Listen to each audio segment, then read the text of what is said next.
You're in the water loop.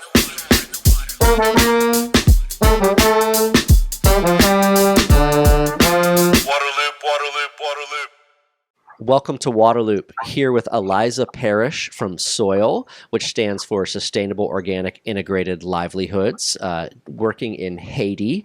Eliza, thanks for coming on for a conversation. Thank you. Thanks for having me. Sure. You are one of the 10 finalists in the solution search, looking for ways to address water pollution and using behavior change as part of that. Could you kind of summarize your solution in about a minute? Sure.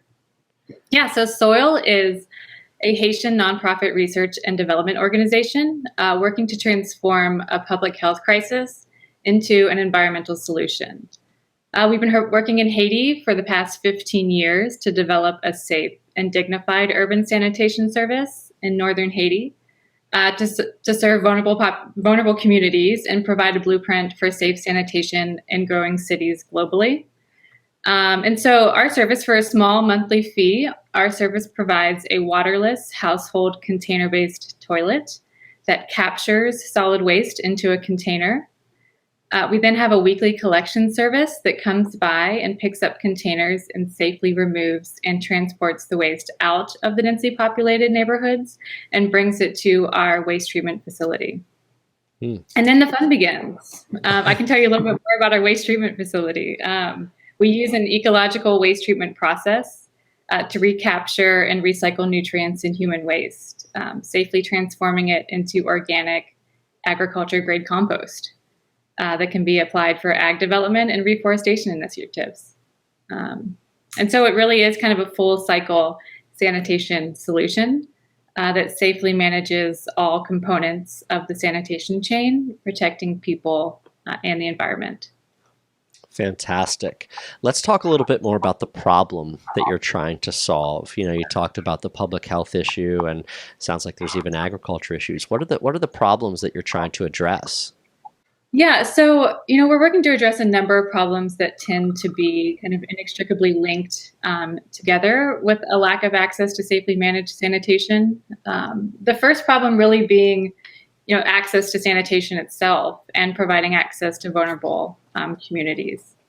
I think everyone knows the feeling of how terrible it is to need a toilet when there's not one available. But for those of us who have been lucky enough to have a toilet in our home, we often take this basic human right for granted.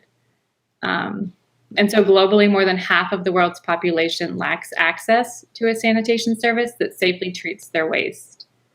And so in Haiti, due to a lack of infrastructure, only 1% of human waste is safely treated in the country. And that comes with serious health consequences, including one of the largest and most virulent cholera epidemics in modern history. And so in the cities where we work, it's estimated that only 34% of urban Haitians have access to safe and private toilets. So there's quite a large underserved population there. Let's talk more about the solution then. This service you provide and then processing of the nutrients and getting them out. What's that whole solution? How's it work in detail?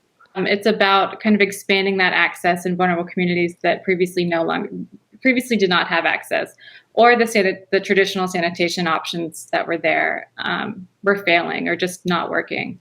In many of the communities where we work in Cap Haitian, they're prone to frequent flooding, and they're also in a high water table. And so your traditional sanitation technologies can be quite hazardous in those circumstances and lead to serious implications for public health. Further, a lot of your traditional sanitation technologies require running water, and that's also a resource that just simply doesn't exist in these communities as well. And so with SOIL service, by using a waterless container-based toilet, we can eliminate the need for running water, but also remove the health hazard of having untreated waste in these densely populated neighborhoods. And I'd love to hear about the kind of the back part of the solution. When you take that waste away, could you explain more about what happens with it then?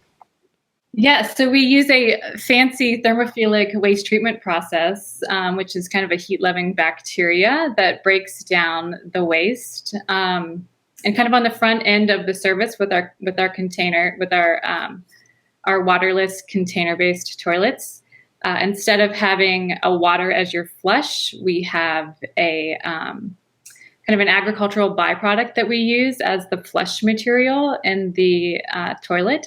And so that kind of starts the composting process already in the toilet. And then once we transport it out to our waste treatment facility, that really gets going by kind of managing your heat temperatures. And over a 6 to 8 month process, it turns into organic compost. And then that compost is offered or sold to farms?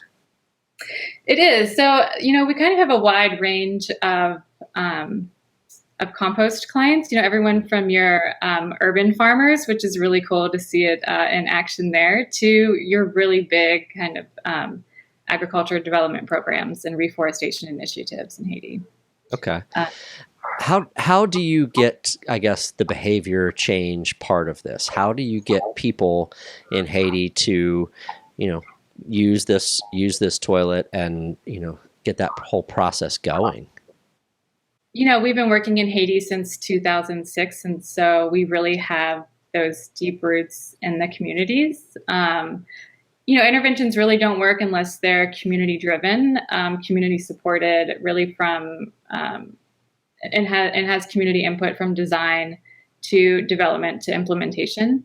So having those roots and working with community leaders and also working at the government level as well to kind of leverage all the networks we have is one way that we have been working to kind of shift towards this type of behavior change.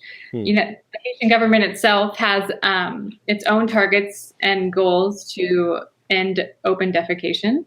And so these container-based toilets align with those goals as well. And in the community, the demand for having access to a toilet is there. It's just kind of providing context-specific solutions that make sense for vulnerable communities.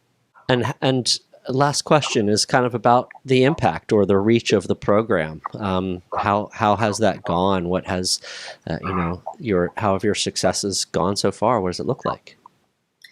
Yeah, so we now provide service to over 9,000 people in Cap Haitian with our container-based toilets and weekly waste collection, and we safely remove over 400 tons of waste from these densely populated settlements each year. And so that's 400 tons of waste, of untreated waste, or waste that would normally go untreated, rather, mitigating the risk of water contamination and environmental pollution. Soil also operates one of only 2 waste treatment facilities in Haiti and safely treats 100% of the toilet waste collected in our toilets, transforming it into compost. Last year, I think we produced over 100 tons of compost that will kind of reduce your reliance on synthetic fertilizers and promote soil fertility and water retention in those soils. Well, I appreciate you coming on to talk about your solution, and congratulations again on being one of the 10 finalists. It's an incredible group of 10 from all around the world. So really, really an honor, I think, to be in that group, and good luck as the voting goes. Thank you so much. Yeah, we're excited for the voting process. It's going to be fun. All right. Thank you. Thanks so much, Todd. Waterloop, waterloop, waterloop.